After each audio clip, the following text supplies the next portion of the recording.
Mitos atau fakta? Mitos atau fakta? Selamat datang di Mitos atau Fakta. Silakan komen. Komen. Oke, ini fakta-fakta utama tentang tragedi Banyuwangi 1998. Waktu kejadian, sekitar Mei hingga Oktober 1998, terjadi di Banyuwangi dan beberapa daerah lain di Jawa Timur seperti Jember, Situbondo, hingga Malang. Korban, banyak orang yang dituduh sebagai dukun santet, dukun yang dianggap mengirimkan santet atau ilmu hitam menjadi sasaran pembunuhan. Korbannya diperkirakan mencapai ratusan orang. Pola pembunuhan. Korban biasanya dibunuh secara brutal, ditusuk, dipenggal, dibakar, bahkan ada yang dibantai di rumahnya sendiri. Banyak dari mereka adalah orang tua, guru spiritual, tokoh agama lokal, bahkan warga biasa yang dianggap aneh. Penyebab, ada ketegangan sosial besar pasca aksi reformasi 1998. Krisis ekonomi, perubahan politik, dan kekacauan keamanan membuat masyarakat gampang tersulut emosi. Isu santet berkembang liar sebagai pemicu. Isu ini sering dipolitisasi untuk mengalihkan kemarahan rakyat. Ada dugaan keterlibatan kelompok terorganisir yang memanfaatkan situasi ini, termasuk teori tentang operasi intelijen atau upaya pembersihan sosial. Modus. Biasanya ada pihak yang mengedarkan daftar nama dukun santet, lalu massa diprovokasi untuk menyerang mereka.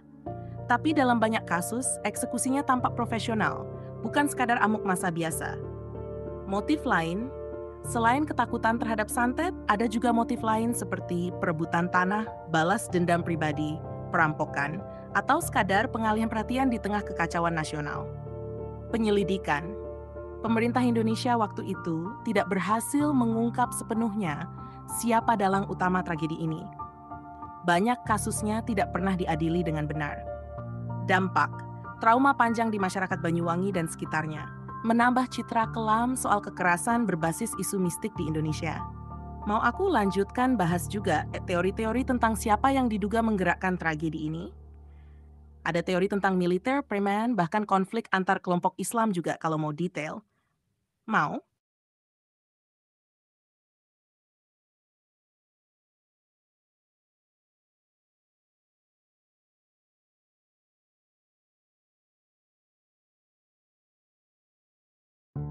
Oke, aku lanjutin ya.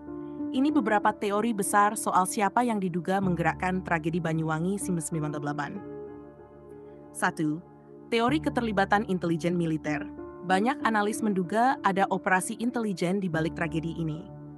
Setelah jatuhnya Soeharto, ada kekhawatiran di kalangan militer tentang kehilangan kontrol terhadap rakyat.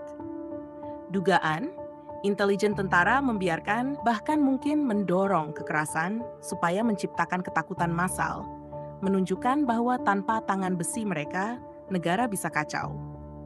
Ada juga yang menduga ini bagian dari operasi rahasia untuk mendiskreditkan gerakan Islam yang sedang naik daun saat itu. Teori kelompok ninja. Masyarakat melaporkan ada sosok-sosok berpakaian hitam, bergerak cepat, disebut ninja. Ninja ini datang malam hari, menyerang target, lalu menghilang. Ini menimbulkan teori bahwa ada kelompok pembunuh bayaran atau pasukan khusus kecil yang dikerahkan. Siapa yang mengerahkan? Dugaan kembali ke unsur militer bayangan atau preman bersenjata.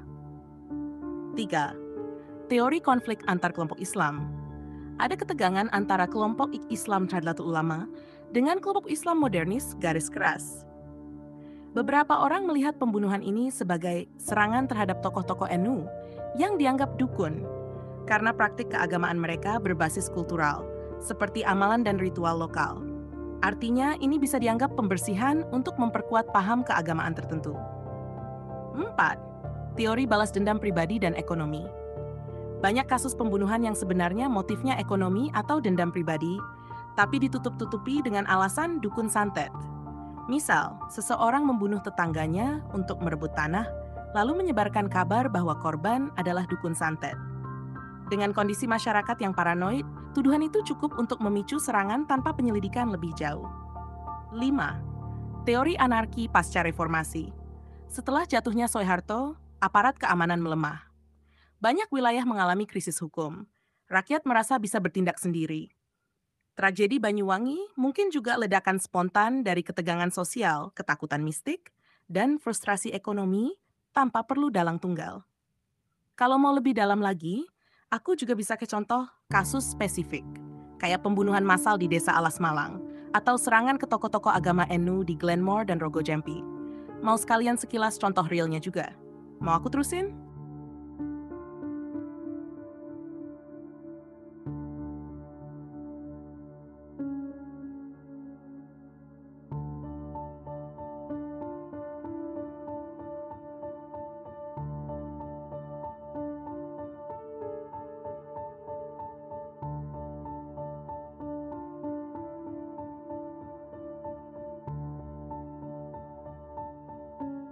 Iya, benar. Rogo Jampi, Alas Malang itu semua masih bagian dari wilayah Banyuwangi. Sedikit gambaran biar lebih jelas. Glenmore, kecamatan di Banyuwangi bagian barat. Rogo Jampi, kecamatan agak tengah dekat Bandara Banyuwangi sekarang. Alas Malang, desa di Kecamatan Singojuru, juga masih di Banyuwangi. Jadi semua pembantaian yang terjadi di tempat-tempat itu masih termasuk tragedi Banyuwangi. Cuma memang, karena parah dan menyebar, kadang orang juga ngomong, tragedi Dukun Santet Jawa Timur. Karena setelah Banyuwangi, kekerasan ini meluas ke Jember, Situbondo, Probolinggo, dan sekitarnya. Kalau mau, aku bisa lanjut ceritain contoh kasus di Desa Alas Malang. Salah satu yang paling sadis-sadis waktu itu. Mau lanjut?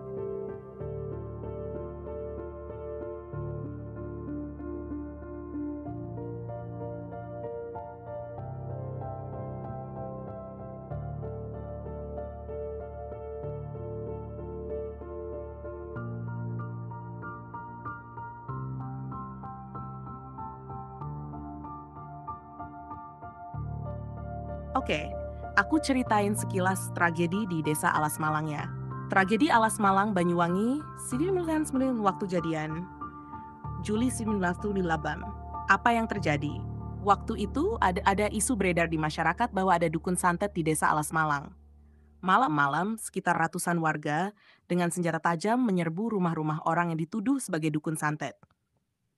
Korban bukan cuma dukun beneran, kalaupun ada, tapi tokoh-tokoh masyarakat seperti guru ngaji, kiai kampung, orang tua yang dihormati juga ikut dibantai. Mereka dibunuh secara brutal, diseret keluar rumah, dipukuli, disiksa, lalu dibakar hidup-hidup atau dipenggal. Korban jiwa, dalam satu malam saja diperkirakan ada belasan orang tewas di Alas Malang. Banyak korban yang sebenarnya bukan dukun sama sekali, hanya karena ada yang tahu-tahu menunjuk mereka sebagai dukun. Kondisi desa setelahnya. Warga ketakutan luar biasa. Banyak keluarga korban yang mengungsi keluar Banyuwangi. Desa sempat seperti desa mati, sepi, penuh ketegangan, bahkan aparat keamanan pun waktu itu sempat kewalahan. Penyebab kenapa bisa separah itu? Ada campuran antara ketakutan mistis, provokasi, dan krisis kepercayaan terhadap hukum. Banyak warga benar-benar percaya santet itu nyata dan harus diberantas dengan tangan sendiri. Ditambah, ada dugaan pihak ketiga yang sengaja memperkeruh keadaan untuk kepentingan politik ekonomi. Kalau mau sekalian, aku bisa juga ceritain kenapa muncul istilah Ninja Banyuwangi waktu itu, karena terkait banget dengan pembunuhan di Alas Malang ini. Mau lanjut? Mau kupakai gaya cerita santai atau serius?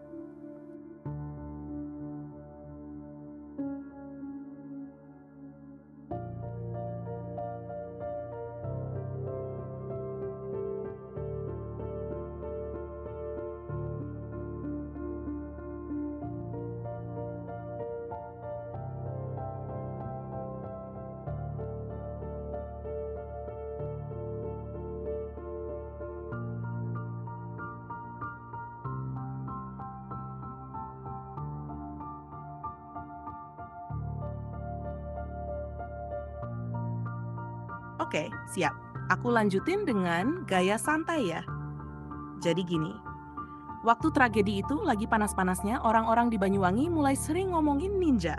Tapi bukan ninja Jepang yang pakai pedang dan lompat-lompat keren itu ya, haha. Ini ninja lokal. Maksudnya orang berpakaian hitam, bergerak cepat, misterius, dan suka membunuh diam-diam. Ceritanya begini. Malam-malam warga sering lihat bayangan hitam lewat sekilas. Ada juga yang katanya dengar suara aneh di atap rumah, kayak ada yang berlari-lari. Kadang tiba-tiba orang di kampung ditemukan mati, entah digorok, dibacok, atau rumahnya dibakar.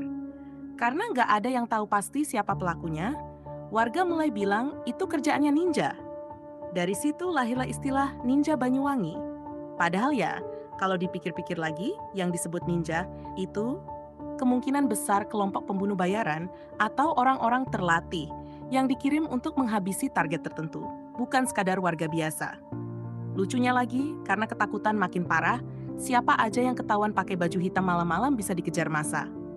Pernah ada cerita, orang pulang ngaji malam pakai jaket hitam, langsung disangka ninja, digebukin rame-rame, kasihan banget. Ada juga cerita mirip urban legend waktu itu. Katanya ninja bisa hilang kayak asap. Ada juga yang percaya ninja punya jimat kebal senjata. Bahkan ada yang bilang ninja bisa berubah bentuk jadi kucing atau anjing buat menghindar. Padahal ya, kalau logis, mungkin mereka cuma orang biasa yang gerak cepat dan sudah siap taktik buat kabur.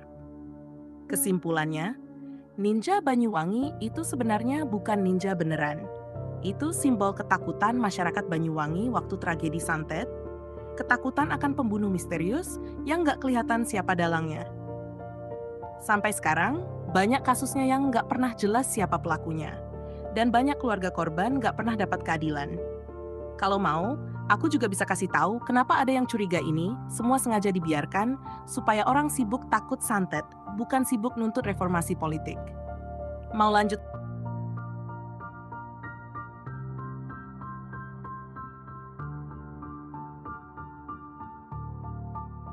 Gimana menurut Anda semua? Apakah itu mitos atau fakta? Jika mitos, silakan tulis di kolom komentar.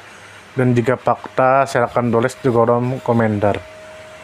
Karena kita tahu bahwasanya mitos itu adalah cerita yang dipercaya sebagai hasil imajinasi dan kebenarannya tidak dapat dibuktikan.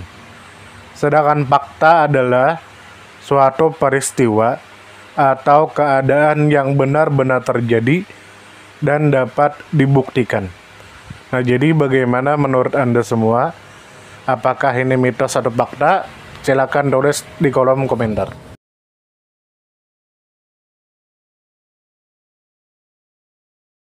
Tidur, tidur, tidur, tidur.